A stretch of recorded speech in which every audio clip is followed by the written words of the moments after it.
Hi, my name is Susan and this is my kitchen. Thank you for joining me today as I'm making a homemade chocolate cake.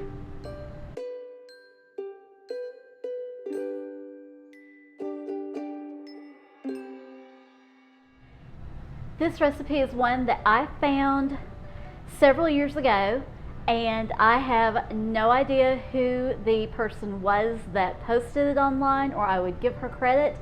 I've made a couple of tweaks to it to make it my own. I just prepped my 9x13 cake pan. Prep it however you like to prep yours.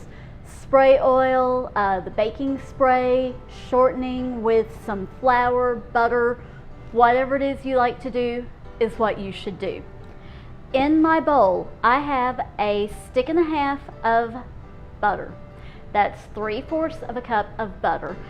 I just kind of cut it into some smaller pieces. The next thing I'm going to do is add some boiling hot water into it and melt it. So in my opinion, there's no reason to have it room temperature and creamed or anything like that. Okay, here's my 1 1/4 cups of boiling water.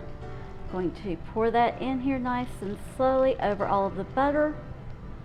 And then I'm going to start stirring it until the butter melts.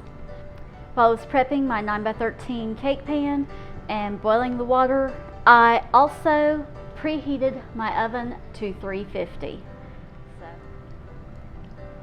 Okay, and the butter is melted. So now,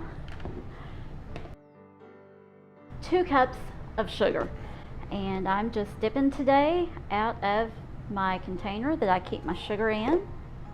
I didn't pre-measure anything today. I'm just doing this one on the fly because I decided kind of at the last minute that I wanted dessert tonight, and while I was in the middle of making the chowder, I started gathering all the ingredients and sticking them over here so that I could put this together, and then I thought, why not film it too?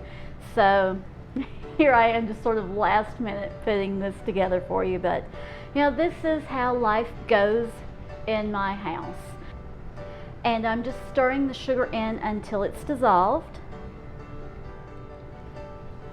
Okay, next I have 2 lightly beaten eggs that I'm going to pour in.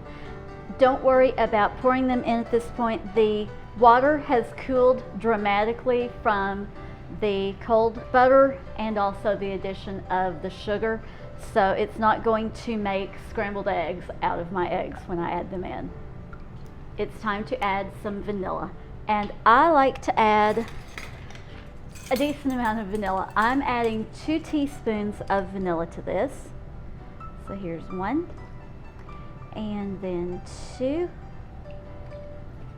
Give that a stir. And now, the thing that always makes chocolate even better, a little bit of coffee. And I have my coffee pot with my leftover coffee from this morning, and I'm just adding 2 ounces or a 1/4 cup of coffee into this. So there's our coffee, and this is nice, and it's very thin, you can see. Time for the dry ingredients. 2 cups of flour, and this is all-purpose flour. I'm using cake flour. If you don't have cake flour, regular all-purpose flour is going to work just fine. You just need 2 cups of all-purpose flour, 1/2 cup of cocoa, and I like a nice chocolatey cake, so since I can't put this in there easily, that's really about a nice rounded 1/2 cup of cocoa. And now a 1/2 teaspoon of salt. Sprinkle that over it. I almost forgot to add my 2 teaspoons of baking soda. So here's the 1 and 2. I'm going to use my whisk and just whisk all of that together. Try to break up any clumps that are in there. And now into the wet ingredients. And I'm just going to stir this gently until it's all incorporated.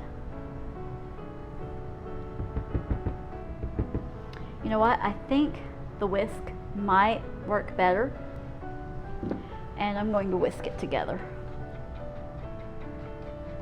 Still nice and gently because I don't want to make a mess all over the kitchen. All right, this looks like it is thoroughly combined. It's going to be super thin. And I'm going to pour it all into my baking dish. Scrape the bowl. It's ready to go in the oven. Now I'm going to let that bake for about 30 to 35 minutes. Okay, the cake is out of the oven. It baked for 35 minutes at 350. Next up, it's time to make the frosting. This has cooled for about 15 minutes or so. It's still warm, but it's not hot. First thing I'm going to do is I'm going to cream my butter. I have 4 tablespoons of butter that I'm going to cream.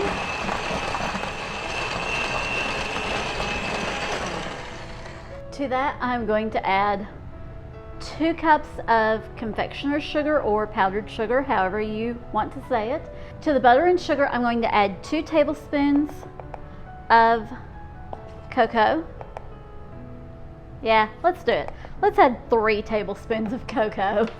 All right. And a teaspoon of vanilla.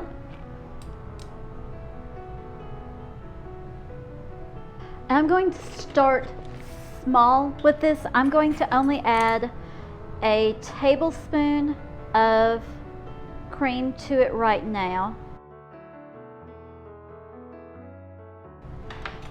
And then I'll add more as we go along. So here we go. All right, it's starting to come together, but it's definitely still very dry.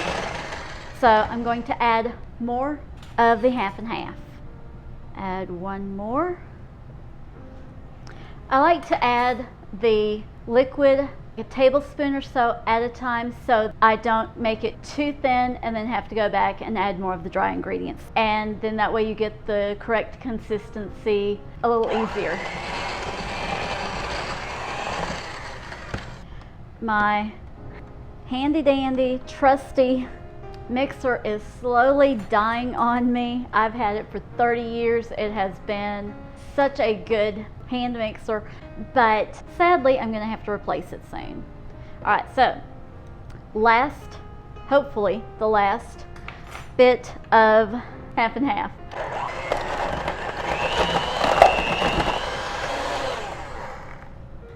Okay friends, we're gonna have to stop right there. She's retired as of now. I'm going to scrape this out, and on top of my nice rich dark cake, spread this on.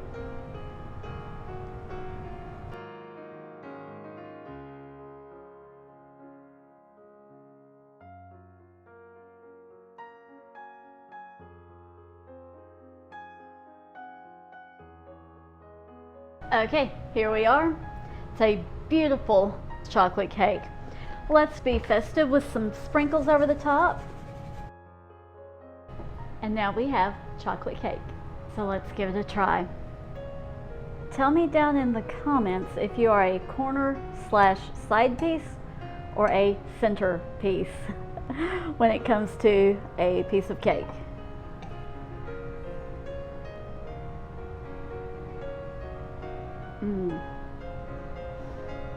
It's a deep, rich chocolate, flavorful and perfect. I can't wait for you to try some, and I really can't wait until after dinner so that I can finish this piece.